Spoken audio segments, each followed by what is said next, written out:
Welcome back to the Turf and Touchdowns podcast, horse racing the focus once again this week. We've got our NFL draft episode live on the channel right now, which if you're quick, you can go and catch because the NFL draft is tonight, but we're focusing upon horse racing. Still in the same country though, Tom. Yes, indeed. Hopefully we can provide another winner. This podcast, Luke, is red hot, is it not? One sec. I'm just going to touch it. Yeah. Wow, that is really hot. Another winner last week. You're such a loser. It's unbelievable. The thing is, if you would know, I didn't actually touch the camera because I didn't want to smudge it. That just makes you more of a loser. Yeah, not because I thought it might be too hot. Okay, I didn't want to smudge it. Always thinking. But another winner last week in the form of First Mission, First Mission believers are back on might be a Grade 1 horse train.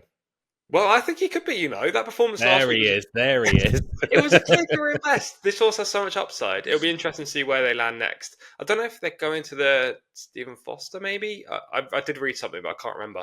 But Brad Cox has got so many good older horses, and First Mission's just the latest in that conveyor belt.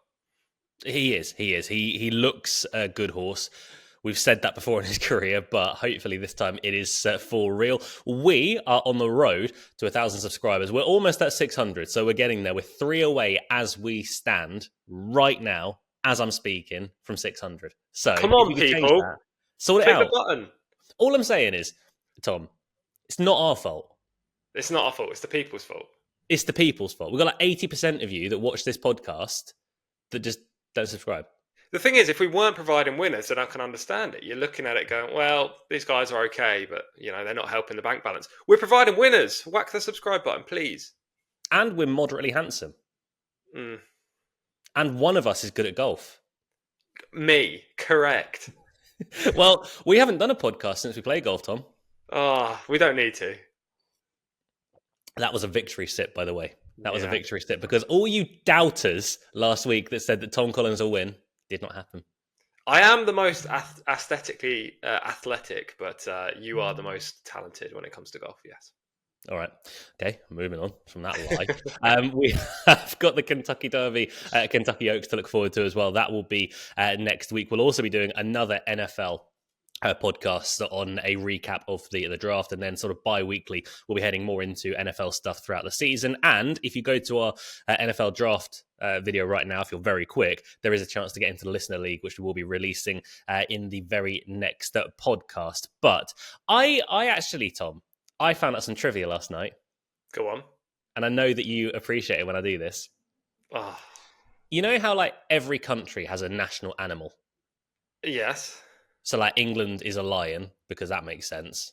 Mm-hmm. Wales is a Welsh dragon. Mm-hmm. Do you know what the national animal is for Scotland? I do not know. I'll give you 1,000 guesses. This will be the most boring podcast ever. Just me listing animals. Right now, stop what you're doing. Comment down below what you think the Scottish national anthem is. Pause this video. It's a unicorn. Yeah, that's a shambles. See, thing is, I texted one of my Scottish friends this morning and said, by the way, do you know what your national animal is? And he goes, yeah, it's a unicorn. I was like, how are we taking you seriously? Yeah. Like, what's the relevance of that to this? I just found it out last night and I thought it was absolutely ridiculous. Okay, fair enough. It is ridiculous, a unicorn. But yeah, that's my knowledge for the day. Take forward that knowledge and wow your friends with it. That's all I'm gonna have an input. Today we're focusing over at Santa Anita. We're focusing somewhere hot with the Grade 3 Royal Heroine Stakes. Not a bad race to be fair on paper. No market as of yet. We've got the morning lines through, and Tirupati is going to be towards the head of the market. Likely favourite. From a pace perspective, Tom, very interesting because there's quite a few in here that can go forward. Yeah, a big field turf race on the West Coast. What's going on, mate? We do not see this at all, but this is a pretty, it's a treat, really, just to see this many runners in one of these kind of races. As you say, the pace is going to be very interesting in here. Sneaker will push forward from gate 3. Tirupati made all in Grade 3 company last time and won't be too far back. Then you've got Valence back on turf, but is a forward-going type. You've also got the Keen going Hamwood Flyer. I mean, this pace is going to set up for a closer, I think. I agree. I don't even necessarily think it'll be a closer from last. It could just be a closer literally from 5th place that's sitting just off the lead. But we'll start with Tirupati. Tirupati on recent form is the best horse in this race. There's no doubting that. The last two efforts have been good. I do think last time around in the Grade 3 Wiltshire, kind of just got handed a soft lead, and that was curtains for the rest of them. Yeah, potentially. She represents really shrewd connections in Jonathan Thomas. Probably the best turf rider on the West Coast, and Berto Rispoli takes them out. So, again, that's another positive. But she is installed as a 2-1 morning line favourite, so we are expecting a relatively short price in a big field. And as you said last time, she had everything go her way. She's a very good horse, and on figures, she is the one to beat. She's also a 3-time turf winner. She won at this level last time out, so we know that she has the quality. I just don't want to play her at the price. That's all. She may be too close to the fast gallop as well, which is a bit of a negative. Talking of Umberto Rispoli, have you watched the Netflix docuseries yet? Race to the Crown. I've not got to it yet. It's on the list of things to do. Yeah, I've binged it. I've watched all 6 episodes. He has a pretty major role. It came out like a day and a half ago. Yeah, don't question me. That's like 6 hours out of your last 36. Correct, yeah. Umberto has quite a big role in it in the latter part of the series. There is quite a lot on Frankie, which is a little bit frustrating. But obviously Frankie is good friends with Antonio Fraser and Umberto Rispoli. So you get to see their personalities, and it's quite interesting. So, yeah, that's just another little snippet for you. But Tirupati has a good chance in here. I just don't like the price. Which one of Frankie's personalities do you get to see? Both, I think. Oh, nice. Right. Second to discuss, we've been through Tirupati. Uncorked is the next to them. I'm going to be honest with you. I'm going to lay this out. This is the first bold call from Luke Elder. I don't really like Uncorked in here. Interesting. Yeah, I mean, she's an Aussie maiden winner. She won down in Australia, which you don't see too many horses coming from the Southern Hemisphere, especially down from Australasia and go to the US. She was sent to the US in 2022. She's won 3 times, but she's had loads of defeats. She's far from prolific. One of those victories, though, did come in this race last year, which is probably why they've teed her up for a repeat bid here. Mm-hmm. But she's a relatively short price on the morning line. Last year, she beat Justique, who is a pretty talented horse, and she won cozily. But I don't know which Uncorked's going to turn up. I don't love the jockey booking. I think she's got a chance, but she's not for me. Yeah, going from Frankie to Antonio Fraser to Mike Smith, you're downgrading effectively regards to riders, with no real disrespect meant to Mike Smith. The other two are just very fine turf riders. But I just thought that she had a chance to get competitive in the latest contest, and she wasn't able to. I don't really see why she will be able to here. Working our way further down the list, Raw Ability. I'm going to say Raw Ability is the most exciting horse in this race, because this horse could be absolutely anything. It's had 3 starts so far, has won all 3 of them. Did the rare thing of going over to America, winning on your American debut after losing the maiden tag at Gorham Park for Emmett McNamara. It would be no shock whatsoever if this horse wins a graded contest at the first time of asking as well.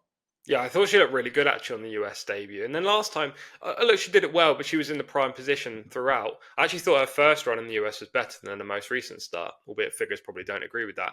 Mm-hmm. She's unbeaten. We don't know where the limit is for her. At the moment, it's the sky. She comes into a bigger field. She goes up in grade, and they're the 2 big question marks. But she could be absolutely anything. She could easily be the best horse in this race, and it wouldn't surprise me. The problem with her is that where they're going to position her early, she came from really far back on her US debut, and then last time she was close to the speed.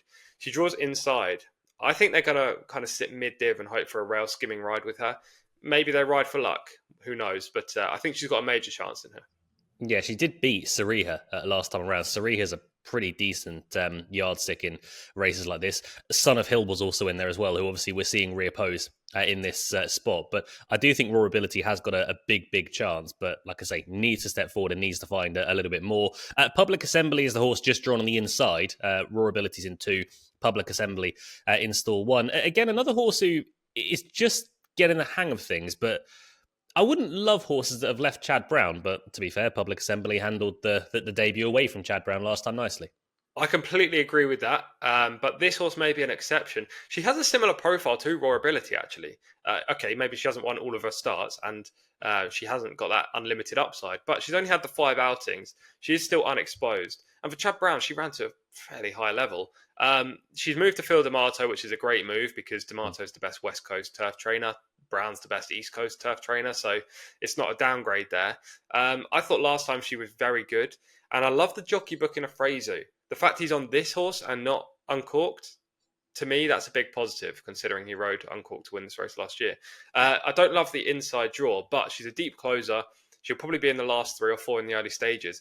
And if they do go as hard up top as we are anticipating, they're going to come back, and she is going to be the one that will continue to grind out in the latter part of the race. I think both her and Roarability are the two that are going to benefit most from this pace setup. Yeah, I'd agree. I think it's a very valid point what you said about Antonio Fraser. I think it's key that he's probably chosen this horse over Uncorked. My one concern is Public Assembly looks a really strong stayer. I just wonder whether she might get outpaced by something like a true miler late on in the piece. If this race is over a mile 2, honestly, she'd probably win the majority of mile 2 races at this sort of grade against her own sex. But over the flat mile, I don't know. It's a very fair point. It really is. All of it. I don't think she's ever actually run over a mile. No, she's run over a mile and 16th, mile and 16th, a mile 2.5 furlongs, a mile 1.5 furlongs, and a mile 2. So this is the shortest she's ever gone before, which is interesting. But I do think the pace setup will really help her. And it's not that she's a complete plodder. She is a grinder, but she does have a bit of a change of gear as well. So I think she can be effective at this distance. There is a world where she's staying on really well and she just doesn't get there because she is too far back, doesn't have that early speed. But equally, she could be the one that is firing late. So at the morning line price, what is she, 6 to 1? 5 to 1. 5 to 1 on the morning line. Look, if she's that price in at the time of the off or in the international market in the morning before, I'm more than happy to play her probably each way, tentatively, and and hope that she gets there at the line. I can't see her out the 3. Yeah, I get that. I think she's the most likely to run her race in this contest. It's just whether she's actually good enough to win it over this trip. There are so many other horses in the race. It's a deep contest. The likes of Sneakers in here who, look, we know what Sneaker's going to do. Ran in the Irish O'Brien last time. I thought ran really well to finish third. Is one of quite a few horses who the latest effort has come over the wrong trip as well. Yeah, it's definitely a major player, but it's going to be part of the speed, and that's why I discounted Sneaker as one of the first horses off my list, really. But has talent, for sure. Mm-hmm. I was looking at Venganza when I first looked at the race. I thought Kazushi Kimura was a very interesting jockey booking in this grade.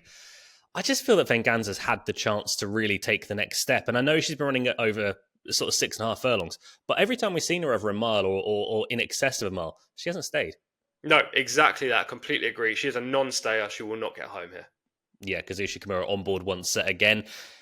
Any others? I mean, Hamwood Flyer was very close to being a horse that I was quite keen on. Obviously, get rid of last time around. It was a race that was moved off turf, onto dirt, hated every second of it. But the effort when we last saw Hamwood Flyer, which was a year back in the same race that was remaining on turf, they weren't too bad, was good enough to run in the Grade 1 matriarch. Now, obviously, was outclassed in that. If returning to anywhere near the Grade 2, Grade 1 form, then Hamwood Flyer's got a big chance, but it's just a case of where have you been? Yeah, it has the back class, but again, it's going to be part of the speed, so it was immediately scrubbed off my list. Look, if they don't go as hard as I anticipate, then this horse would have a chance, as will the other speeds, like Sneaker, Tirupati, of course, who's got a chance anyway. But I'm creating such an angle that I don't want to be on the front here, that I've just got to scrub a line through all these horses. I'd say if there is one long shot in here that does interest me, it's Eternal Rain, who had some form over in Ireland for Mick Alford and Tracy Collins. 3 starts on the West Coast. They've been okay. 1 first time up, 2nd on the last 2 outings. But I tipped this horse last time. There was just no excuse. I thought she had every chance to win the race. She just couldn't get to the front runner. And maybe she doesn't have that quality, but she's still got a lot of upside. She only had the 3 runs in the US. If you are looking for a long shot, or if you're watching this in the US and you're looking for a horse on the to put underneath in maybe exactas or trifectas or superfectas, whatever, then maybe Eternal Rain is one that you should consider. But from a win perspective, I don't think I can push the boat out that far. The work's recently been good as well. I mean, 5 furlongs, 58 and 4. It was fastest of 27 on the day. On the most recent work, did your mum say anything about Eternal Rain going over to America and whether she thinks she'll handle it? What a terrible Collins-based joke. No, but my dad, who actually wrote the dictionary, did say that he loved the spelling of this one. Hats off to Mr. Oxford.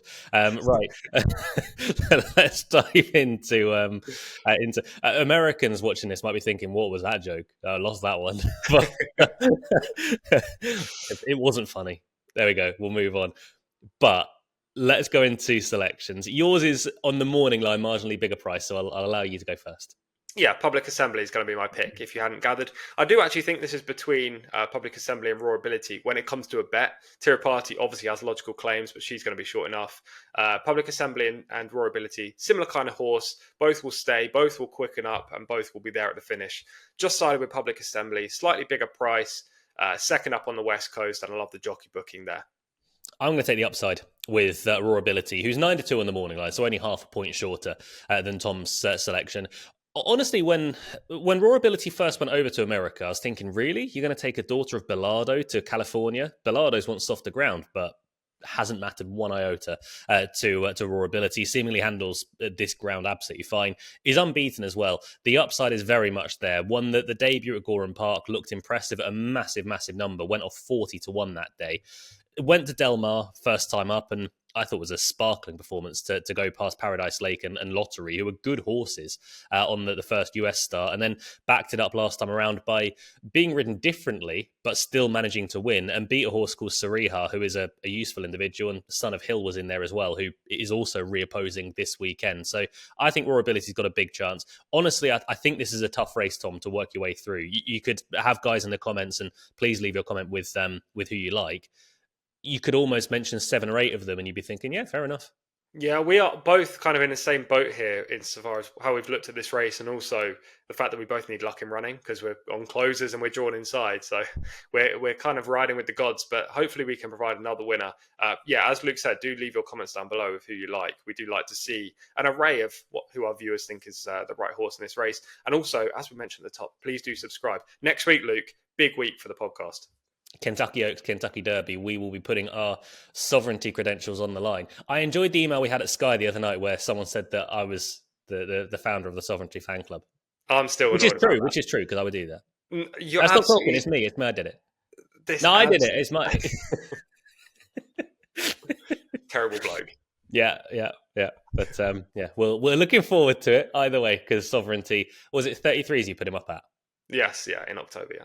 Have you gone back in again since 33s? No, but I will do.